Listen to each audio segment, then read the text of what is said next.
दिल्ली की मंत्री आतिशी ने कहा, अरविंद केजरीवाल सरकार दिल्ली के सरकारी स्कूलों में छात्रों को उच्च गुणवत्ता वाली शिक्षा प्रदान करने के लिए प्रतिबद्ध है।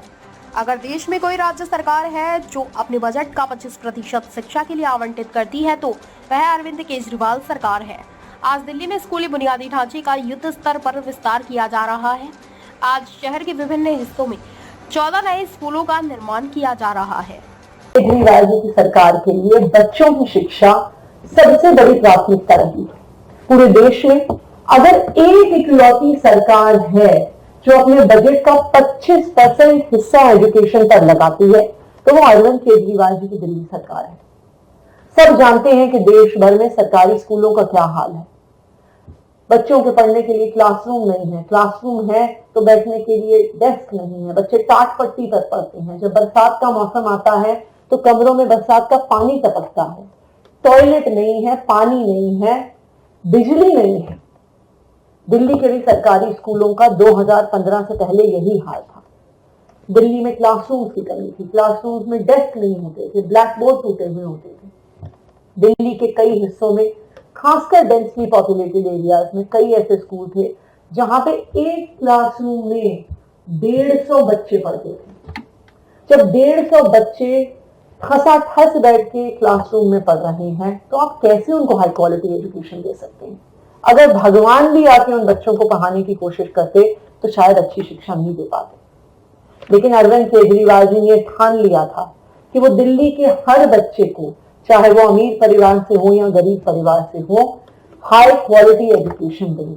प्राइवेट स्कूल के बराबर अच्छी शिक्षा सरकारी स्कूल में देंगे। और 2015 से कवायद शुरू हुई दिल्ली के सरकारी स्कूलों को वर्ल्ड क्लास इंफ्रास्ट्रक्चर देने की, दिल्ली के सरकारी स्कूलों का इंफ्रास्ट्रक्चर एक्सपैंड करने की। 2015 में दिल्ली के सरकारी स्कूलों में कुल मिलाकर 24,000 कमरे थे। इसका मतलब क्या हुआ? इसका मतलब हुआ कि 1947 जब से हमारा देश आजाद हुआ तब से लेके आज तक इतनी सरकारें आई, लेकिन उन्होंने सिर्फ 24,000 कमरे बनाए। दूसरी तरफ अरविंद केजरीवाल जी की सरकार है जिसने 2015 से 2024 के बीच 22,711 कमरे दिल्ली के सरकारी स्कूलों में बनाए। और ना सिर्फ कमरे बनाए हैं बल्कि वर्ल्ड क्लास इंफ्रास्ट्रक्चर दिया है। आज आप दिल्ली के सरकारी स्कूलों को देखिए तो उनकी बिल्डिंग प्राइवेट स्कूलों को पीछे छोड़ देती है। सरकारी स्कूलों में स्मार्ट बोर्ड्स हैं, बढ़िया लैब्स हैं, लाइब्रेरीज हैं, मल्टीपर्पज हॉल्स हैं, स्पोर्ट्स फैसिलिटीज हैं, अच्छे डेस्क हैं। आज दिल्ली के सरकारी स्कूलों में पढ़ने वाले बच्चे प्राइवेट स्कूलों से बेहतर इंफ्रास्ट्रक्चर पा रहे हैं। ये इंफ्रास्ट्रक्चर का एक्सपेंशन अभी भी खत्म नहीं हुआ है। ये इंफ्रास्ट्रक्चर अभी भी एक युद्ध स्तर पर बढ़ाया जा रहा है। आज के दिन में ही दिल्ली के अलग अलग हिस्सों में 14 नए स्कूल बन रहे हैं। अलग अलग स्कूलों में जहां पर क्लासरूम्स की कमी थी, जहां पर ओवर क्राउडिंग थी, वहां पर additional classrooms, additional academic blocks, multipurpose hall, sports facilities बनाई जा रही हैं। एज ऑफ नाउ दिल्ली में 1541 नए कमरे बन गए हैं और ये दिल्ली के हर हिस्से में बन गए हैं।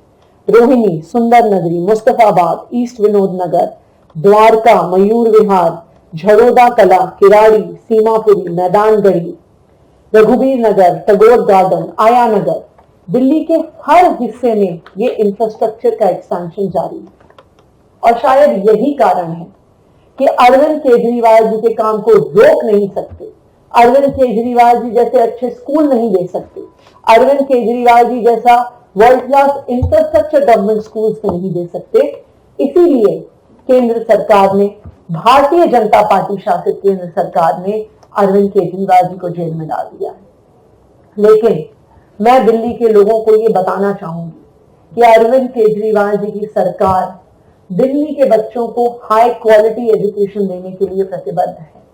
चाहे भारतीय जनता पार्टी ने अरविंद केजरीवाल जी को जेल में डाल दिया, चाहे भारतीय जनता पार्टी ने मनीष सिसोदिया जी को जेल में डाल दिया, लेकिन दिल्ली के बच्चों को, दिल्ली के सरकारी स्कूलों को अच्छा इंफ्रास्ट्रक्चर देने का काम जारी है।